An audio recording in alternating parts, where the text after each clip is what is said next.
Eu vou falar dos pontos de aurículo, segundo o Roder, tá? O primeiro ponto é o Shemen. Shemen é um ponto espiritual, não é? Só serve para assim, para ansiedade, para depressão, é um ponto antialérgico. Tem uma série de função do ponto Shemen. E quem sabe como é que onde está localizado, vocês vão ver que o Shemen, que tem toda essa capacidade assim, energética de curar, né? Na orelha, está mais ou menos localizado aonde, hein? Vocês já viram? Na fossa triangular. É? Na fossa triangular, né? Na fossa triangular. Fossa triangular corresponde a que parte do corpo? Coração, eu acho. O Shemen corresponde... Não é na fossa triangular, fica bem em cima lá, vocês vão ver que corresponde mais... Não está perto do útero, do ovário, tudo? Tá. Então, o que, que é? É aqui embaixo. O que está aqui embaixo? É um ponto que vai agir mais, né, no centro de energia. Por isso que tem uma grande força para aumentar a energia. E o dependente de química precisa ter muita energia para deixar. Precisa ter a energia de quê? Da coragem para deixar. Precisa ter a energia da perseverança para continuar. Certo? Até chegar ao ponto da prudência para não abusar mais de droga. Então, precisa de todas as funções da energia para ajudar. Esse é o primeiro ponto. Shemen. Segundo ponto é os pontos o quê? Do equilíbrio, ponto zero, que é o ponto do centro, para levar ao equilíbrio. Isso é um purificado que foi primeira semana, segunda semana, todos os dias, deixando a agulha durante 2 horas. Tá? Ponto zero, não preciso falar nada para vocês, né? Mas o ponto zero é muito mais importante. Né? Não só aumenta, ajuda a equilibrar a esquerda, a direita, de alto, baixo, interno, externo, todos aqueles, os 8 princípios, certo? Mas o ponto zero, por si só, ela ajuda o sintoma de abstinência. E a abstinência é um quadro assim, realmente gritante. Estou falando da aula de Roder, tá? E o quarto ponto seria o do sistema límbico. Vocês conhecem? Quando eu fiz esse Peguei Positivo, foi lá porque ninguém conhecia. Isso foi, acho que foi em 92 ou 94.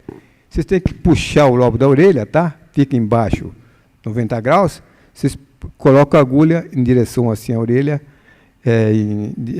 como é 90 graus, que forma em 45 graus. Que é para o sistema límbico, que é o lugar do prazer. Vocês têm que compensar com o prazer. Estimulando o sistema límbico para ter esse prazer da falta. Né? Então, vocês já estão melhorando a parte espiritual, parte mental. Tá equilibrando. Né? E outro ponto que é muito importante, que o Roder usa, também é o ponto dos rins. Ele fala que rim é para apagar o fogo. Todo dependente que usa, tem muito fogo. Tem que aumentar a água para apagar o fogo. Então, vocês usam a água, né? Tonificando o rim. Tá? Estou recordando para vocês. Primeiro ponto, o que é? Shemen. Segundo ponto, central. Terceiro ponto, límbico. Quarto ponto, rim. Certo? E depois tem um outro quinto ponto, que vai depender do que está procurando. Se é da comida, que está obeso, está com bulimia, bulexia, qualquer outro problema, é o ponto da fome. Né? Se é do cigarro, é boca e pulmão. Se é álcool, né? É o fígado que está ruim. Aí você depende do médico ver o que está ruim. Quem é mais craque, vê a pulsologia e vê, ou vê para a medicina tradicional chinesa, com outros parâmetros, o que está ruim. Se é no baço, se é no pulmão. Tudo isso é muito importante. Basicamente, são esses os pontos que começaram. A gente usa os 2 pontos na bilateral, tá? E só pode ser estimulado, ou estimulando a agulha, ou com laser, o ponto central. Esse é o padrão de um curso que foi dado em 92, que o Roder veio aqui, né? O Simão que trouxe ele, até o Simão já faleceu, e ele realmente promoveu muito. E, na ocasião, ele falou que ele é de Miami. E em Nova York, né, está o Michael Smith, um cara assim de grande projeção. Eu estive no primeiro simpósio em Lyon e ele estava lá. E ele apresentou um trabalho realmente de como eles fazem o tratamento. É mais ou menos semelhante. Só que ele enfeita muito, tem muitas coisas assim. Aí depois o grupo do Nogier já aumentou muito, porque passou a auriculoacupuntura, medicina auricular. Já entrou um pacote maior ainda. Eu não vou falar disso, que a gente ficar 2 dias aqui falando de medicina auricular, e eu não sou a pessoa mais indicada para isso. Porque eu participei do grupo, agora não estou mais participando, né? Mas, basicamente, são esses pontos que a gente usa. Além disso, como a minha formação realmente tenho uma formação de fazer o sistêmico, a gente faz o sistêmico. Se não equilibrar, não aumentar a energia, tá? Porque são totalmente desequilibrados. Baixa do rim, baixa do pulmão, entende? Além disso, a coisa mais importante que tem todos os dependentes de químico, né? A gente tem que aumentar a energia do coração. Tá? Vocês já enfiaram uma agulha, né, no límbico. Vocês dão agora, porque o límbico é para harmonizar só o prazer. Vocês têm que dar alegria nele, então, através de quê? Na aurícula, pessoalmente, eu tenho usado muito mais o coração, né? E jogar para aumentar mais a parte da alegria no paciente. E não só isso, na sistêmica também eu uso os pontos assim para estimular a alegria. Basicamente é isso. A experiência que eu tenho é mais ou menos grande, viu? Porque ainda eu faço eu venho modificando o meu tipo de tratar, tá? Que eu comecei com esse tratamento. Antes fazia desse livrinho que eu falo, nem vou falar porque não sou de médico, mas me ajudaram no começo, não posso falar nada. Mas o Roder realmente me influenciou bastante. Devo muito ao Arnaldo Acaiaba, que me passou todo o curso dele, entende? E ele mesmo não fez, eu continuei fazendo. É por causa da clientela que a gente tem, não? Eu tinha bastante e tive com um psiquiatra e tinha muito mais chance de tratar, certo? Então, aconteceu esse negócio e o tratamento também do Michael Smith, também que eu acho muito eficiente, porque tinha uma lei no estado de Nova York, que é o seguinte: você é pego com droga, você tem 2 chances. Ou você vai preso, ou você trata com acupuntura. No caso da acupuntura, era auriculoacupuntura. Isso em 97. Foi falado alguma coisa pelo colega, né, que começou, por pouco tratamento de aurícula, mas que começou nos Estados Unidos. Entende? E tu na década mais ou menos de 90. Eu comecei em 80 de uma forma muito assim, experimental. Não baseado em experiência de colegas. Tá? Respondido. Tem aqui algumas perguntas. Mais uma pergunta? Eu queria perguntar. Bom dia, doutor Moreira, o Luiz Carlos também. Parabenizar o Congresso por essa mesa, que é uma mesa hiper importante, esse talk show. Assim, doutor Moreira, eu trabalho no projeto de Braços Abertos, que é um projeto do prefeito Haddad. E é um projeto de acolhimento dos garotos, mais do crack, né? E de tirá-los da rua e dar essa experiência positiva que o senhor falou, que eu acho que é o mais importante. O que eu queria falar, eu concordo com o senhor, o problema principal, que acho que o ministro da Saúde foi agora em Genebra e falou, foi o primeiro ministro da Saúde que conseguiu falar isto, é o álcool, né? Pela experiência que nós temos com eles lá, todos começam com álcool. Do álcool vai para a maconha, da maconha para a cocaína e, no fim, quando eles estão muito decadentes, vão para o crack. E, assim, o que eu entendo, eu cuido de um garoto há 1 ano, que é filho de um médico, que o pai não quer mais saber, e que eu comecei a fazer essas experiências, né, positivas, né? A primeira coisa que a gente fez com ele foi ele perguntar se ele queria ajuda. Ele não tinha mais prazer. Ele pediu ajuda porque ele não tinha mais prazer. Ele estava fumando por compulsão, mas não tinha mais o prazer inicial. E o que a gente conseguiu fazer? Tirá-lo primeiro do lugar, né? Ele está numa residência terapêutica, e na residência terapêutica é uma residência que eles têm todo o acolhimento, dividem tarefas e são acompanhados por um psicólogo e psiquiatra. Mas o que ele entendeu, e que eu acho que eu aprendi isso com o senhor, numa aula que o senhor deu na AMBA há muito tempo, é que todos eles, principalmente o cigarro, né, tem um tempo de vida útil muito curto, né? E o que faz eles repetir? É a síndrome de abstinência. E ele entendeu isso, né? A gente conversando, ele entendeu que se ele conseguisse conseguisse localizar essa síndrome de abstinência, as causas, né, o que elas causavam, que era dor de cabeça, ansiedade, ele conseguiria. Ele está 90 dias sem... Foi um caminho, né? Faz um ano, 90 dias que ele entende a síndrome de abstinência, ele liga para as pessoas quando ele está com essa síndrome. Claro que ele está usando topiramato e está usando também o Ancitec, que é buspirona. Mas ele está vencendo pela consciência que ele tem da síndrome de abstinência. Então, o que eu queria perguntar para o senhor é isso, né? Se a gente, focando nessas experiências positivas, bom, ele está estudando de novo, voltou a estudar, e está trabalhando conosco no hospital. E isso deu uma experiência muito positiva, porque ele nunca foi cuidado, e ele está cuidando das pessoas. Ele está no Posso Ajudar, que ele vai, ajuda o paciente, conversa, acalma o paciente. Isso deu uma experiência positiva muito boa, né? O que eu queria perguntar é isso, doutor. Eu pessoalmente acho que a redução de danos não é o caminho, né? Esse projeto de Braços Abertos é mais pela redução de danos, né? Assim, de tirar eles das drogas mais pesadas, eles poderem usar, por exemplo, a maconha, né? De uma maneira mais tranquila, sem ser tão pesada. Eu não acredito. E ele também não. Qual é a sua experiência no seu trabalho em relação... Eu acho assim que essa questão da prática corporal também, do exercício físico, né, ajuda muito a vencer a síndrome de abstinência, e eu queria saber a sua visão sobre a redução de danos. Qualquer um da mesa também pode falar. Bom, a experiência que eu tenho, eu acho que bate bastante, viu? Em muita gente. E a acupuntura é uma coisa que é um dos pilares da medicina chinesa.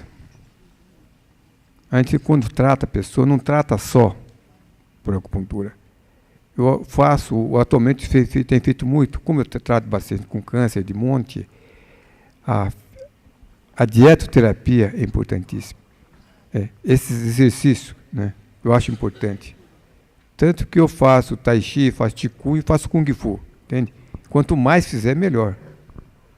Eu acho que o nosso colega Sampaio vai começar a fazer também, entende? Porque ajuda muito sair de todo esse tipo assim. Entende? Então, tem que fazer dieta, tem que fazer exercício. E na China também eles fazem muito o tuiná, que é massagem energética. Eu não faço, porque dá uma desgaste, a gente perde energia. Eu atendo muitos pacientes e não dá para atender. Tá?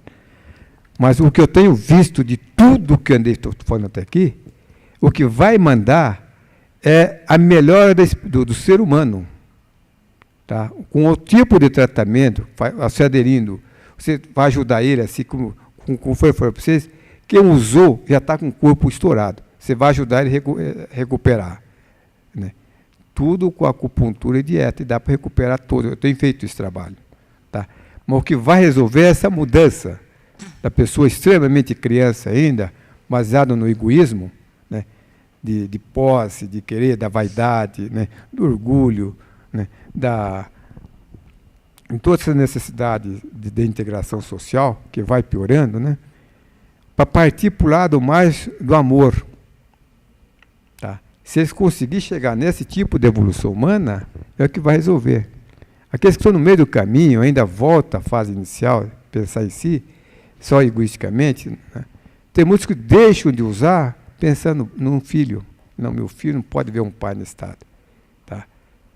Lá eu tenho padre que usa, nossa, dá até cheira cocaína de monte, e se vê lá no jornal, aparece lá, dando as missas lá, maravilhosas, né? Parece que não, mas tem um dano também, então é um viciado, e está lá em tratamento. Criança também... Vou meter um pouco o bedelho nesse assunto aí. Seguinte, a experiência que eu tenho, eu sou ex-fumante.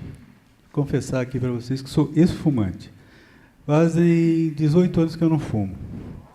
Se alguém me disser que eu vou morrer amanhã, sabe qual é a primeira coisa que eu faço? Comprar um maço de cigarro.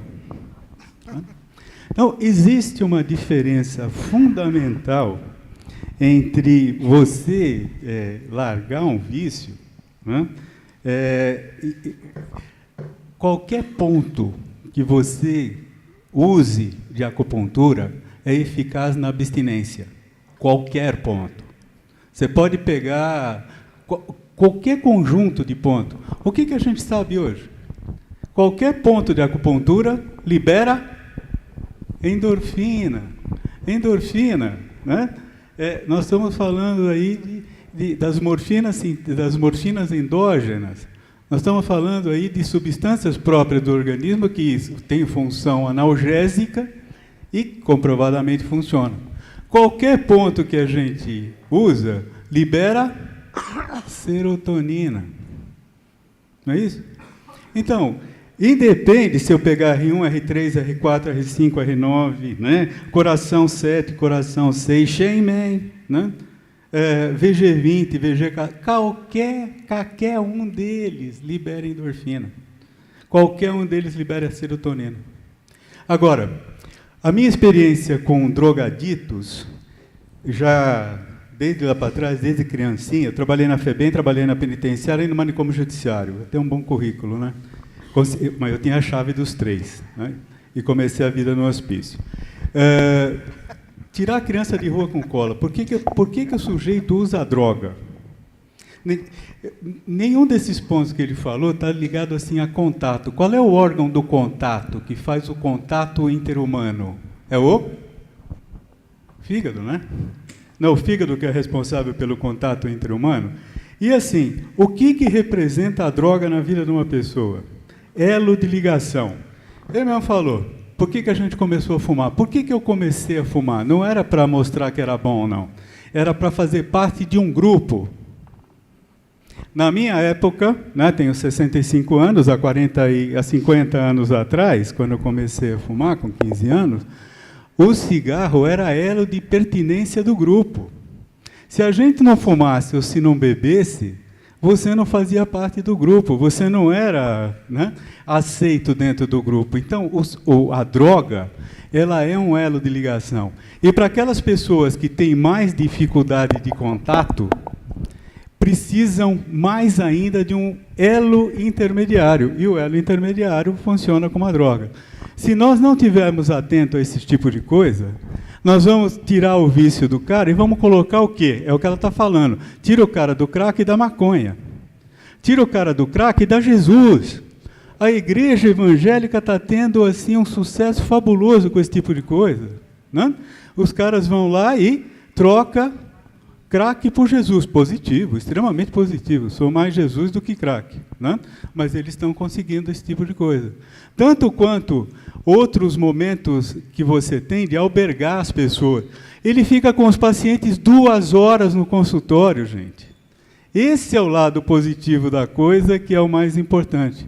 Se você não trouxer a pessoa para o teu lado, se você não conseguir... Eu tenho um esquizofrênico que é muito engraçado, né? Engraçado o que ele está vivenciando. Ele chegou para mim e disse assim, olha, eu estou muito deprimido. Por quê? Porque desde que eu parei de ouvir vozes, eu estou tão sozinho. Fala alguma coisa. Não, eu concordo com isso, né? Porque essa mudança, né, não é só...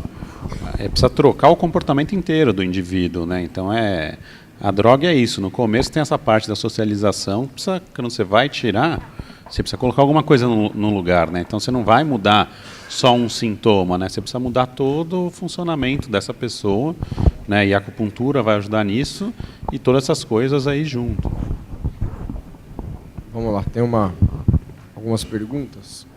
E aí eu quero saber da experiência de vocês que trabalharam em hospital psiquiátrico, quando pegam algum paciente em surto que parou de tomar medicação, que ajudava a melhorar a abstinência ou até a fissura, e pega ele em surto no pronto-socorro. Existe já fizeram alguma coisa no pronto-socorro a nível de acupuntura ou não? Ou, se não fez, o que vocês sugeririam fazer? Eu já fiz. E continuo fazendo. Tá? O ponto que mais ajuda nesse mecanismo, o que tem a impressão que parece que dá tipo de um edema momentâneo cerebral. Né? O que é que lota realmente de umidade. A pessoa realmente entra nesse surto. Né? A coisa que mais ajuda é fazer sangria do ápice. Sangria do ápice, vou contar, viu? Eu que faço acupuntura, é 90% dos casos agudos.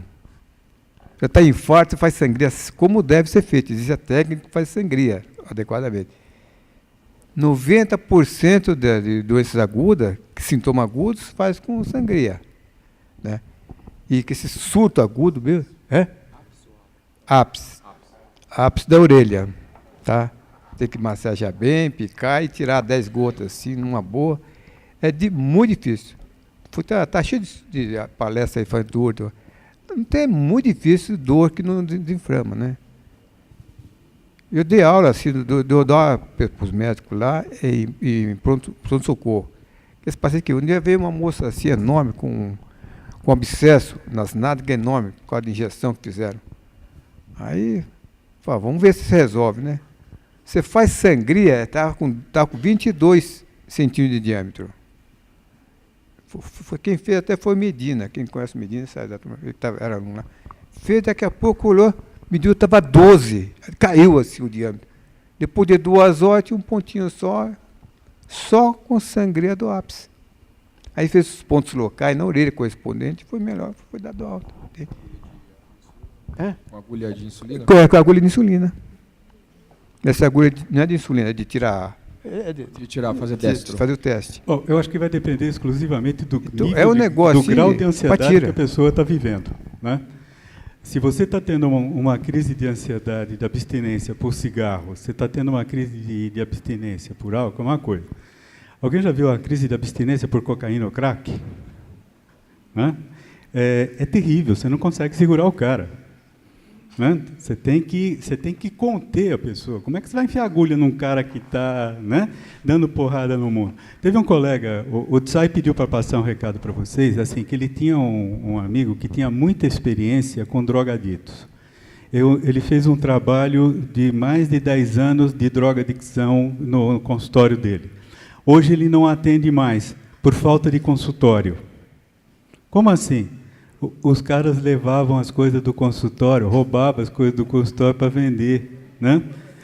Então, assim, trazendo um pouco da piada da história, depende do nível de ansiedade que o sujeito está vivendo. Se você está vivendo um nível de ansiedade tipo síndrome do pânico, pode usar os pontos de síndrome do pânico, R1, C9, VG20, funciona muito bem para isso. Né?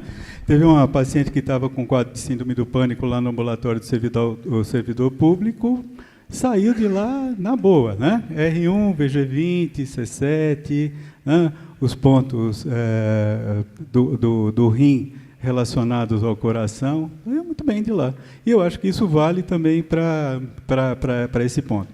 Agora, se for uma crise de abstinência mais séria, sinto muito, a acupuntura não vai funcionar, você vai ter que sedar o indivíduo de uma outra forma.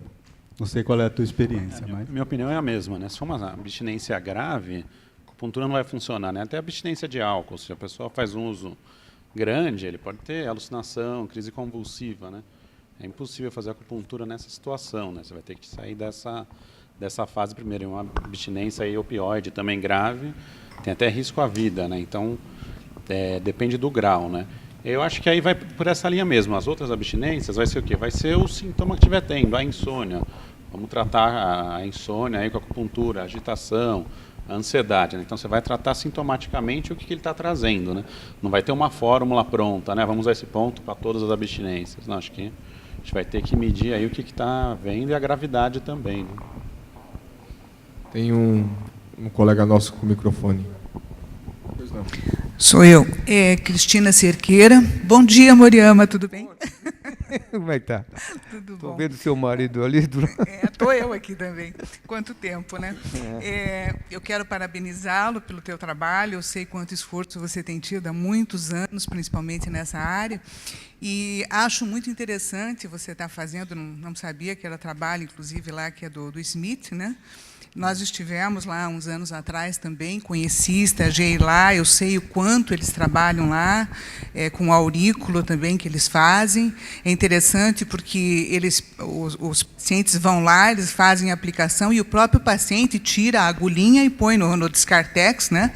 Então, é o próprio paciente que vai lá no frente do espelho, retira e coloca, é interessante. Eles usam muito o ponto do pulmão lá também, principalmente pela questão do humor, da depressão, do humor, do quadro emocional também, é interessante. E eu queria perguntar uma coisa que eu vi lá e queria saber da tua experiência, ou talvez do Luiz, quanto à questão, eles usam fitoterapia lá. Eles fornecem as ervas lá. Então, eles usam aurícula, acupuntura, o paciente vai lá 2 a 3 vezes a semana. Se não vai, eles vão atrás da pessoa, saber por que não está indo, o que está acontecendo, e usam ervas que eles fornecem lá. Eu queria saber de vocês, assim, o que vocês têm, não nesses casos aí, de quadros muito agudos, aí, mas naquele paciente de manutenção, o que vocês utilizam, se for possível? Bom. Ou recomendariam, se não utilizam, o que seria interessante, né? O que eu falei o seguinte, desde o início, né? A minha preocupação inicial realmente está ligada aos sintomas diretos, né? Mesmo abstinência, tudo isso. E, ultimamente, eu tenho preocupado com a pessoa, entende? E com a pessoa, se a gente substituir qualquer droga por outro, oficial, oficioso, ou é natural, é sintético, né? A maior parte das drogas é tudo natural também. Tudo que é droga que a gente usa é de coisas naturais também, né? Então, vai mudar. A gente não vai criar a pessoa assim, que entra numa pessoa assim, completamente isento de nada. Com isso aí, eu não tenho usado absolutamente nada. Mesmo assim, então, que vai sair de abstinência, grito, que a gente tem dificuldade, a gente vai com o tempo sabendo como trabalhar, né? É muito difícil quando a pessoa é um cara muito forte, né? Fisicamente, você tem que conter essa pessoa para fazer a aurícula, né? Muito bem. Eu faço acupuntura em criança de 1 ano, tal, numa boa, numa paz, muito bem. A pessoa tem dificuldade. E realmente, até o corte, quando entra e surto, é difícil. Mas quando você realmente faz uma, né, sangria no ápice, é uma coisa, parece milagrosa, viu? Esse é só fazendo mesmo, tendo uns 10 casos, vocês vão, que os 10 resolve, vocês vão para 20, vocês vão vendo que é uma coisa assim, incomum. Eu fico realmente pesquisando muito mais em outras circunstâncias o problema sanguíneo do ápice. E o uso também, melhorando um pouquinho, outros tipos de acupuntura também, dependendo de cada caso, né? Mas a minha meta com os dependentes de químico é realmente essa mudança.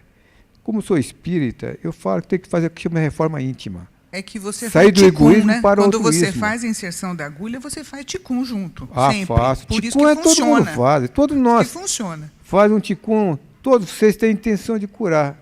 Vocês jogam a agulha no paciente, injetam, vocês estão fazendo ticum. Quando vocês não sabem nem o que está fazendo, como é o técnico, nem sabe o que é aquilo, não está fazendo ticum. A grande vantagem do médico é estar lá tratando.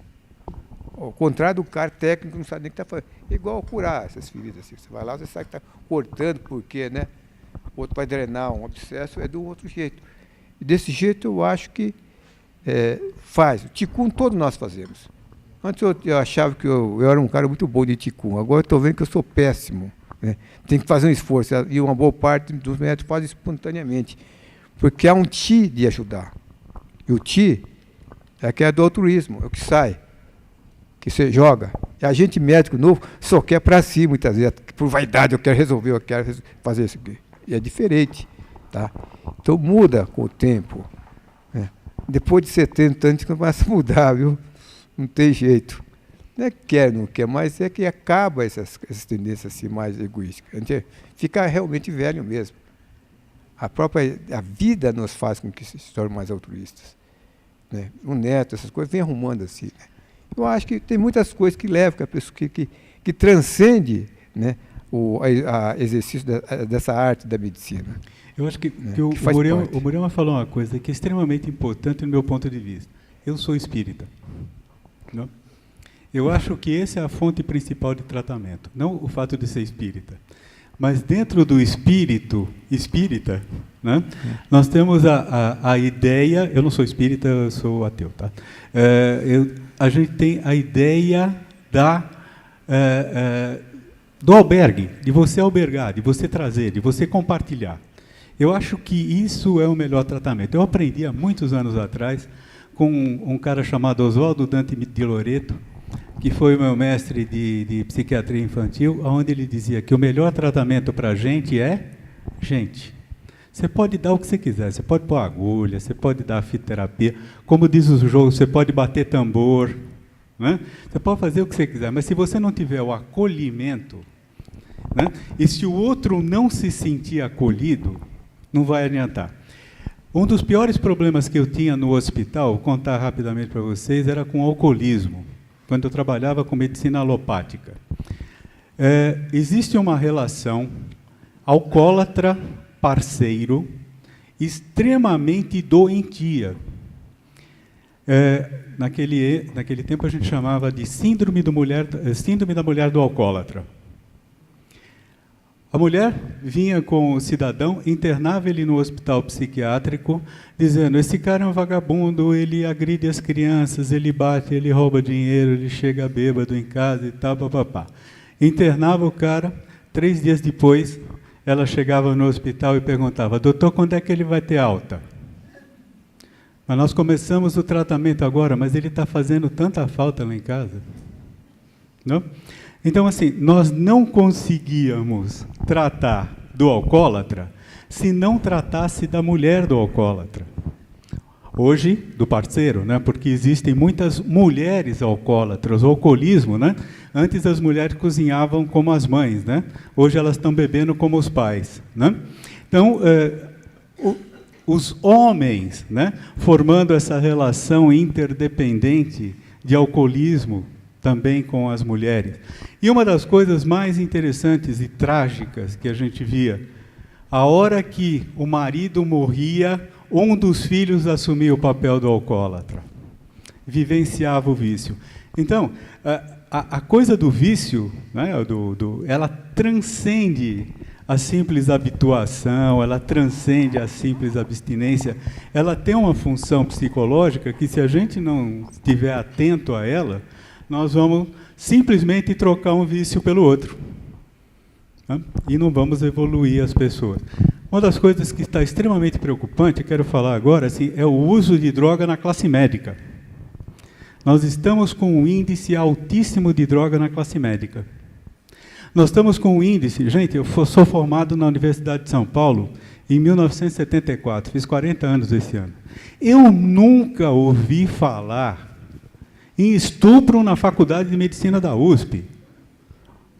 Vocês estão vendo que está tendo estupro na Faculdade de Medicina da USP? Não, não teve não. Na minha época não tinha essas coisas não. A gente fazia outras coisas, mas estuprar não. Nem matava. Roubava, mas estuprar não, né? O Agenor foi meu colega de turma, ele foi diretor da faculdade, tinha o papel do Dantinese. Diz que o maior problema que está tendo na faculdade hoje é droga. 90% dos alunos são usuários de maconha. Não, o negócio está seríssimo, a droga está muito séria e muito pesada, sem contar que quando você sai das drogas ilícitas, você tem todo o médico participando das drogas lícitas. O Agamenon fez uma pergunta assim, do uso abusivo dos benzodiazepínicos hoje, o que eu acho desse tipo de coisa? Qualquer clínico, ginecologista, endocrinologista, né, ou cardiologista hoje prescreve antidepressivo, ansiolítico, né? Endocrinologista, ansiolítico e antidepressivo como processo de emagrecimento, isso vicia. Né? Alguém conhece a síndrome de abstinência por bromazepam? Né? As drogas têm um tempo médio no organismo. Se você for tirar o bromazepam, ele dá crise de abstinência. O sujeito pode se jogar debaixo de um carro, né? Pela crise de abstinência que tem. Então, assim, eu acho que o mais importante nosso aqui é sacar que isso está ficando sério e que não existe uma fórmula mágica para esse tipo de coisa. É um trabalho multidisciplinar, um trabalho muito intenso, um trabalho pesado e um trabalho extremamente frustrante. Extremamente frustrante. Só colocando, tem outras drogas também, listas estão começando a aparecer, né? Tem hoje o pessoal usando a Ritalina, outros estimulantes para doping cognitivo, né? E as pessoas começam a criar dependência disso, né? Tem gente que só consegue fazer qualquer atividade intelectual cognitiva usando, né, essas medicações, né? E a gente começa a ver isso entre os estudantes e até entre os professores. Tem grupos nos Estados Unidos que defendem o doping cognitivo com medicação, né? E são drogas aí com potencial de dependência, né? Então, realmente, né, sempre vai surgir coisas novas que vai...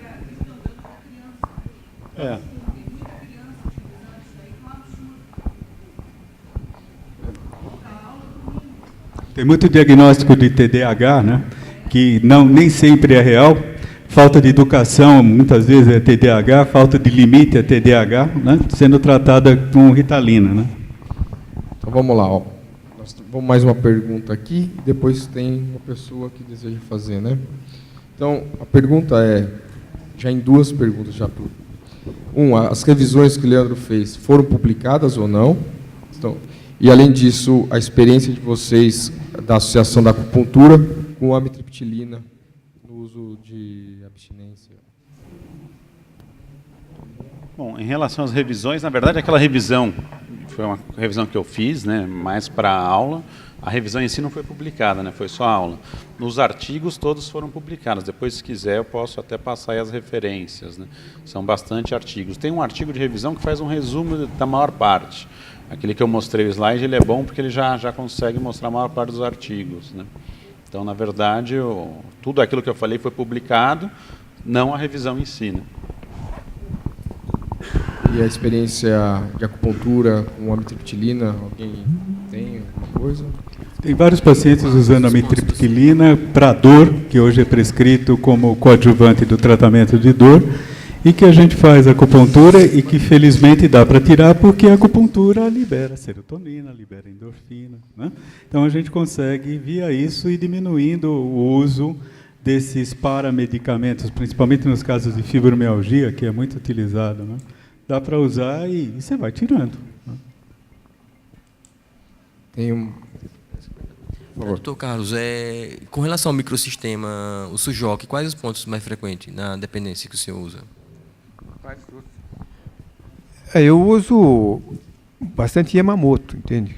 Foi muito bem divulgado aí pelo Alexandre, né? Que representa realmente o espírito do Yamamoto aqui no Brasil, viu? Então eu tenho usado muito Yamamoto, funciona muito bem, né? Eu tenho usado, antes usava muito o Coriutidin, entende? E não desenvolveu muito, por causa dessas agulhas, são péssimas e é muito ruim de colocar. E é muito mais sensível. E eu não entendo muito, eu uso muito mesmo, quase agudo, a nasopuntura. Entende? É naso. Naso, para mim, é o número 1. Bate na aurícula. Tá? E é pouco visto, eu não vejo livro nenhum de naso por aí. Nasopuntura. Mas eu gostaria de saber os pontos da naso. Os pontos da naso, todos os pontos que correspondem mais ou menos que estava na aurícula, passei para naso. Como poder passar também para o SUJOC também, viu? O Yamamoto também, se fosse pegar. Há uma correspondência. Mas a grande vantagem que tem, que todos os microsistemas traz, é porque cada pessoa tem uma característica que você vai poder entrar melhor. Entende? Lógico, você vai poder mexer com a pessoa que está ligada com o pulmão, né? Eu acho que problema de rim é melhor a orelha mesmo. Mas problema de pulmão, eu acho muito melhor o nariz. Né? Essas que é a coisa mais frequente que eu vejo, que eu mais faço. Essa rinite alérgica, né? A gente tem dificuldade não de tirar todo mundo tira, mas tirar assim, não dá mais voltar às crises, né? Mas às vezes você faz um pontinho uma vez só e nunca mais se negocia. É um negócio fantástico. Entende? Eu acho que são essas coisas que ajudam a gente. O que está necessitando e qual é a melhor entrada do microsistema. O microsistema tem tudo quanto é lugar, viu? O SUJOC ensina a gente cada microsistema que é impressionante. E quem conhece o domínio de toda a energia, pode usar outras coisas. Usam as cores. Na França e na Alemanha, principalmente, eles estão usando formas, né? Se é cilíndrico, se é quadrado, com as cores para colocar no ponto. Então, as coisas assim que estão evoluindo muito, né? Eles estão muito mais coerentes com a energia hoje em dia. Antes, você pode enfiar o ponto, nossa, era muito complicado, né?